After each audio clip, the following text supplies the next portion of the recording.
Welcome to Big Cats and Big Opportunities. And this episode, we're going to be looking at nature and money and the connection between big cats and fat cats, if you will. The people who have the money, the institutions that are moving money around the world and trying to connect it with landscapes where big cats roam. And this is really important because unless we fundamentally change the movement of money, we may end up financing ourselves into extinction.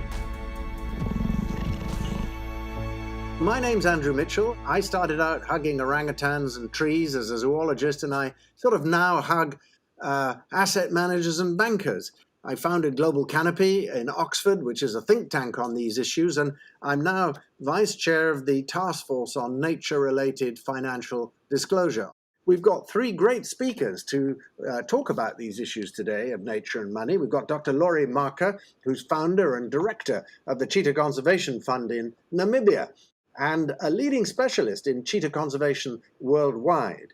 We've got Madeleine Ronquest, head of environmental and social and climate at FirstRand Bank in South Africa, and Antoine Sire, who's head of company engagement at BNP Paribas, a global bank headquartered in Paris. So we're going to have a local, regional, and global perspective here.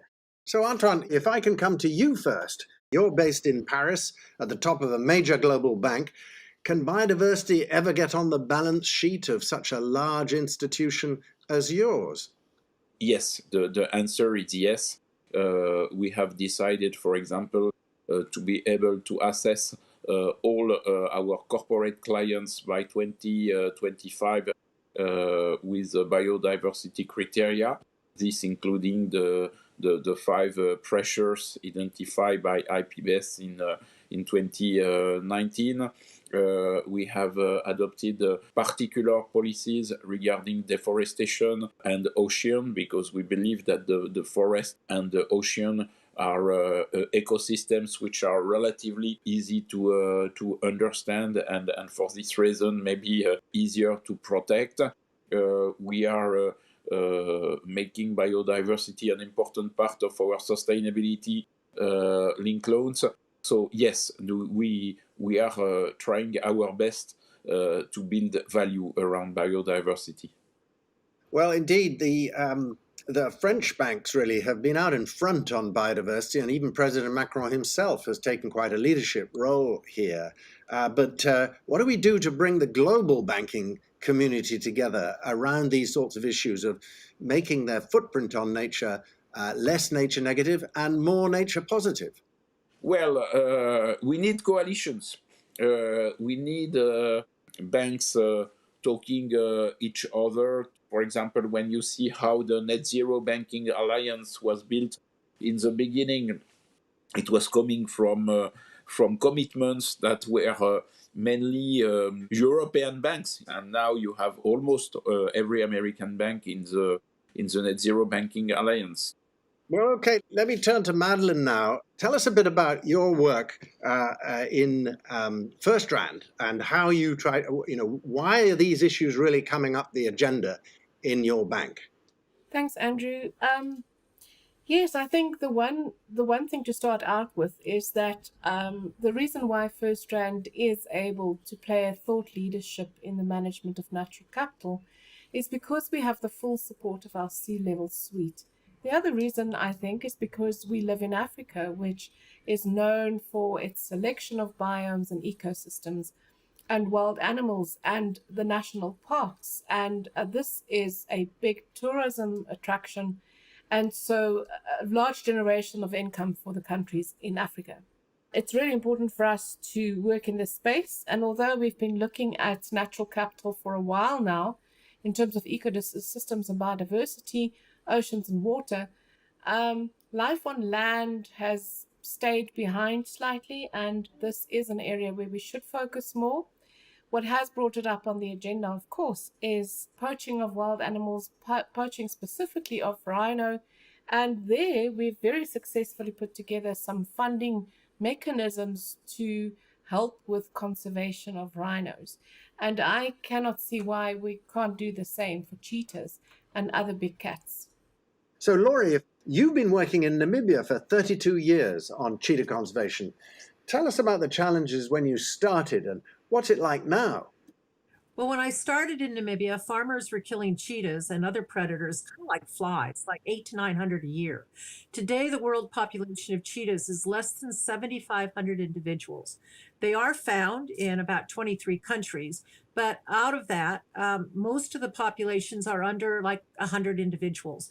Namibia's population is one of the largest in the world, which is only about 1,500 individual animals. A lot of the problems facing cheetahs are loss of habitat, human wildlife conflict with livestock, and the illegal wildlife pet trade. Cheetahs are not an animal that live in protected areas. They're found mostly outside of these protected areas on some of the most arid landscapes in the world, where there is drought, and the people on whose land they are living with are livestock farmers, whether they're pastoral, nomadic, commercial, or communal. And with this, the cheetah and other big cats actually are a problem for people's economy and their livestock losses. Primarily, what we've tried to do is to develop tools and help people live in harmony with nature, with the large predators. And that means good grazing management, good livestock management, education programs like Future Farmers of Africa, and giving tools like the use of a livestock guarding dog, which protects the livestock from predators. Tell us a bit more about those livestock guarding dogs, because that was a really interesting innovation that you brought in, and not everybody wanted to do it at first. Well, we started it back now about 27 or 28 years ago, and we used the Anatolian Shepherd and the Kangal dog. It's a very large dog. It lives in very arid environments, and what it does is it grows up with the livestock, protects the livestock, and barks really loudly and keeps predators away. So it's a win-win situation. And this way, farmers can have their livestock protected. At the same time, predators aren't being killed by the farmers because the predators are staying away and are not killing their livestock. Thank you very much, Laurie. There is a new initiative which both Madeleine and Antoine and I have been working hard on over the last 18 months or so. It's called the Task Force on Nature-Related Financial Disclosure. And this is getting down to some of the detail of how do financial institutions understand their dependencies and their impacts on nature in a reporting framework. Antoine, may I come to you and then I'll ask Madeleine. How do you think it's going to help BNP itself in looking at nature and being able to report on its dependencies and impacts on nature?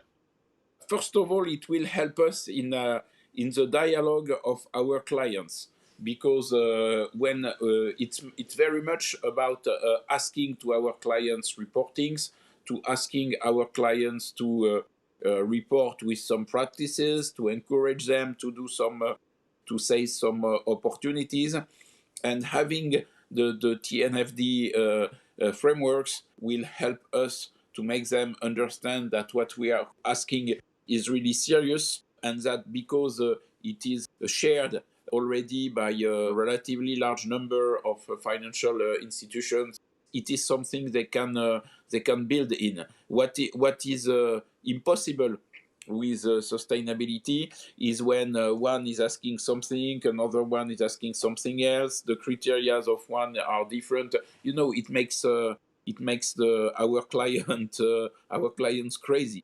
So we need to help them, and I believe that TNFD is definitely a fantastic initiative to help us, to help our client, and also to draw the lessons from our clients, because our clients, they are doing a lot, and we need to be able to draw from their lessons in a language that we understand.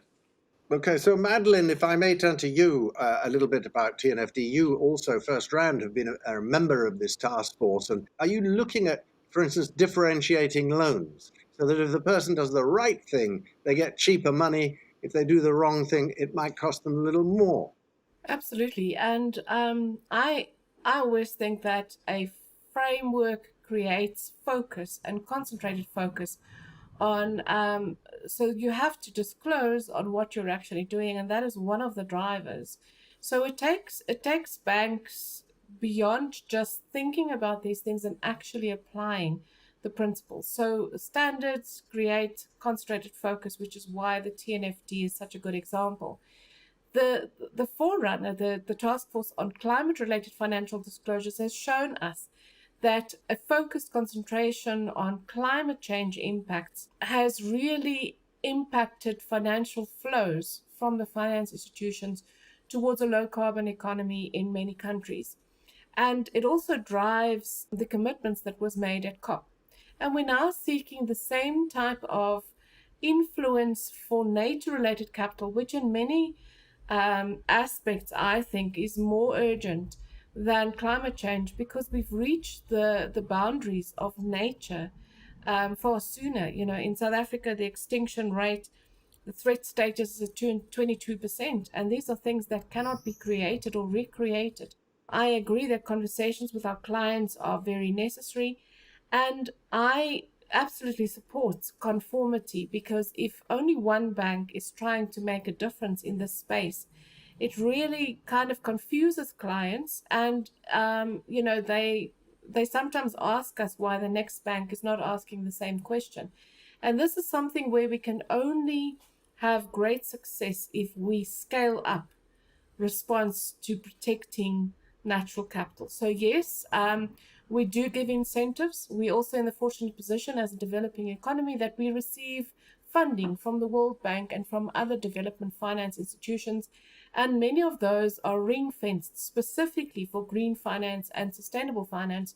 And that means that it makes the capital a little bit more affordable for us, and we can actually pass on the benefits to our clients. Let's think about innovation. What can finance and nature do together to bring money to help these landscapes? Now, just recently, a rhino bond was launched by the World Bank and various other partners, and you get paid back. The success metric is more rhinos. So if you put money in the landscape, the payback is more rhinos. Do you think we could ever have a big cat bond or something like that that might help bring money to landscapes based on big cats? Antoine, do you have a thought about that? At BNP Paribas, we have created an impact lab, which is working in my team, and which is fully dedicated in finding innovative solutions for social or nature-based impact bonds. So yes, I believe that based on this impact bond knowledge, we can certainly contribute to a reflection on the big cat project. But at this stage, it's really research. It's not something you will find in your banking retail branch next week. Yeah? Madeleine, do you have any reflections on that and on innovation? What are you going to be having in the high street in Durban anytime soon, or in Cape Town? We're already doing negative screening, so we're not financing trophy hunting or canned hunting or handling of endangered species. We're already the transactional banking partner of the South African National Parks, and therefore we're involved in their community engagement and awareness and training and conservation programs. However, we don't have a ring-fenced bond for the big cats, and this is quite unique, and I think it will set us apart from our peers. And although we have sustainable finance bonds, specifically one launched quite recently in Namibia, they are very broad and not specific, and this definitely gives us something to think about. I'm going to ask Laurie to come back now. And Laurie, you've heard the big money speak. Could we have a new kind of finance bond where the payback was not cash, but more cheetahs? I think that would be wonderful. And with that, it really supports an entire ecosystem. Again, these big cats have very large ranges. And with it, you've got a huge amount of biodiversity that could be protected in these ecosystems where the big cats are living, like the cheetah, one of the largest ranging animals in the world. And with it covering these landscapes, which are very arid, a bond like that could be very, very supportive of helping not only the cheetahs, but all the farmers on whose land the animals are living. There you have it. We've heard from big cat people and we've heard from big money people. But one thing is just curious in my mind. What can we in the world of conservation do to make our world more attractive to finance? What can big cats do to attract more fat cats to come into the landscapes and help finance what's needed so these big cats can continue roaming our world. What a sad thing it would be if we lost the tigers, the jaguars of the Pantanal, the cheetahs of Namibia, and so on around the world. This would be a huge tragedy. But in my lifetime, what I've found is a great difficulty here is that these two worlds don't intersect very well. We have different languages. We need to understand each other's language. No one in finance really understands why biodiversity should be on their balance sheet. But that's changing. More has happened in the last 2 years than I've seen in the previous 40 years, because the finance sector is now realizing that the economy is dependent on services from nature. We had just last year the Dasgupta Review, which came out and explained how nature is a sort of series of assets providing services into our economy on which half of global GDP depends. This is very, very big money. It's a huge threat to the world. It's probably faster and bigger than climate change. And we can see that with COVID-19 that's turned all our lives upside down in the last couple of years. That's why organizations like the Task Force on Nature-Related Financial Disclosure are working to bridge those language gaps, create new definitions. The new language of nature and finance are going to be very important. We need new innovation like rhino bonds and big cat bonds in the future. We need to make sure that our loans are good for big cats so that we don't finance railways and motorways unless there are overpasses and underpasses that allow these creatures to get through their landscapes, which are cut up into pieces, which look good for transport, but they're terrible for tigers. So these are the sorts of things that are coming down the pipe. I think it's been a good discussion. I remain optimistic and hopeful that we can get the job done, because there's much more accelerated interest now than ever there was. So we've got to capitalize on that and use it. Thank you for listening to Big Cats and Big Opportunities. Goodbye.